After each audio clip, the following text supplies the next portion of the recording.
Fellow Ghanaians, good evening. I've come into your homes tonight on a matter of major importance for the nation and for me personally. It concerns the referendum of 17th December, whose purpose is to seek popular support for the repeal of Article 55(3) of the Constitution, a provision which currently bars political parties from involvement in district elections and local governance. On my arrival here in Jubilee House on 9th January 2017, nearly 3 years ago, I came with the firm conviction, emanating from the campaign and national discussions, that there was a national consensus for two important amendments to our governance system, which would enhance its effectiveness and accountability.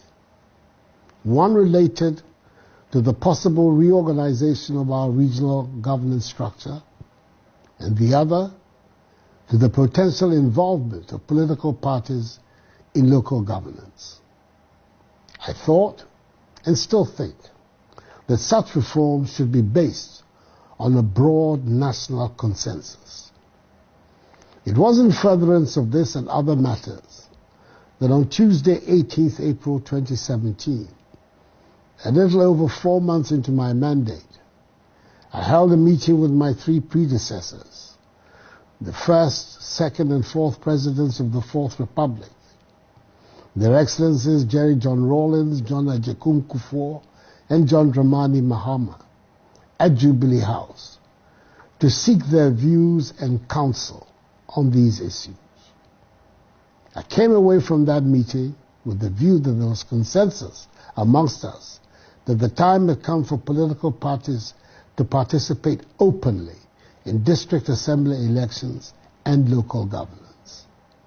Indeed, amongst the leadership of Parliament and amongst members of Parliament on both sides, and amongst virtually all stakeholders who had been consulted either by me or by the Minister for Local Government and Rural Development, the clear indications were that there was a broad national consensus for the repeal of Article 53. The attainment of a broad consensus, for me, on a matter as important as the amendment of an entrenched provision of the Constitution is critical. I do not believe that such an amendment should be driven as a party matter. There has to be a clear national consensus and agreement amongst the populace that a particular entrenched provision no longer serves the interests of the people and thus has to be removed. In this case, it had been long apparent that political parties were in fact actively involved in district assembly elections, despite their apparently non-partisan nature. The time had come to strip the process of its hypocrisy and accept and work with the reality of party involvement. Just as there was a national consensus on the demand for the reorganization of our regional structure, which enabled the creation of 6 new regions, despite the stiff constitutional requirements to proceed satisfactorily, there was every reason for me to believe that there was a consensus on this matter too. It is on this basis that I proceeded and subsequently instructed the Minister for Local Government and Rural Development to initiate the parliamentary process for the repeal of Article 55(3) of the Constitution. Fellow Ghanaians, it is the same electorate who vote to elect a president and members of parliament on a party political basis who are going to vote to elect their own MMDCEs on a party political basis. Far from it being divisive, elections have in fact been a unifying factor in the politics of the Fourth Republic. That is the reason why for the last 26 years, under the Constitution of the Fourth Republic, we have experienced the longest uninterrupted period of stable constitutional governance in our history, banishing the specter of instability that disfigured the early years of our nation's existence, and the benefits are still showing. It would also mean the freedom of association, which is one of the most fundamental freedoms in any democracy, will be given full expression in Ghanaian democracy. Regrettably, 2 weeks ago, the main opposition party, the National Democratic Congress, made what I can only describe as a U-turn and stated that it was no longer prepared to go along with the national consensus. They indicated further they will actively campaign for a no vote.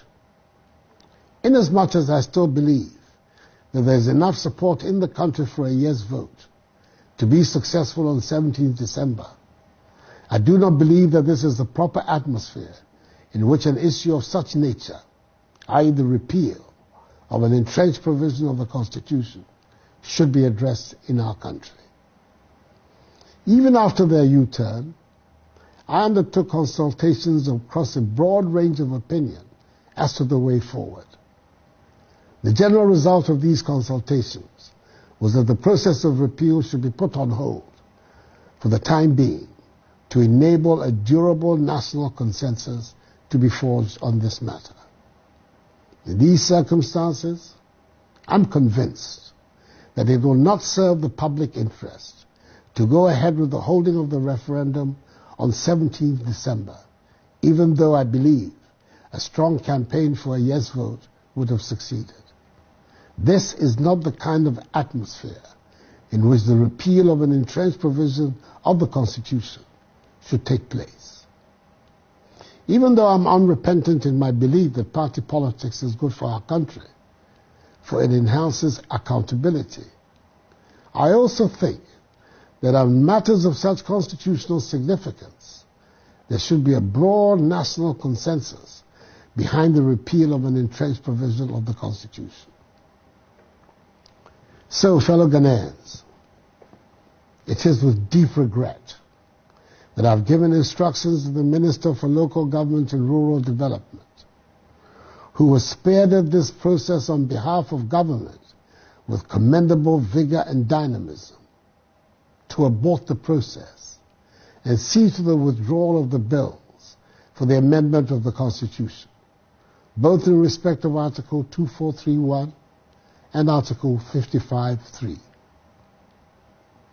Nonetheless, I assure you, the good people of Ghana, that my government and I will continue to work for a broad national consensus on this issue.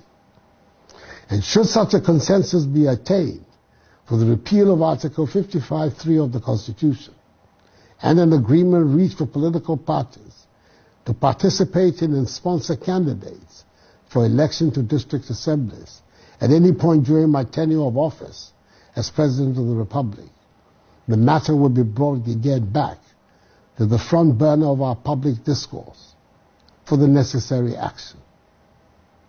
May God bless us all in our homeland Ghana and make her great and strong. I thank you for your attention and do have a good evening.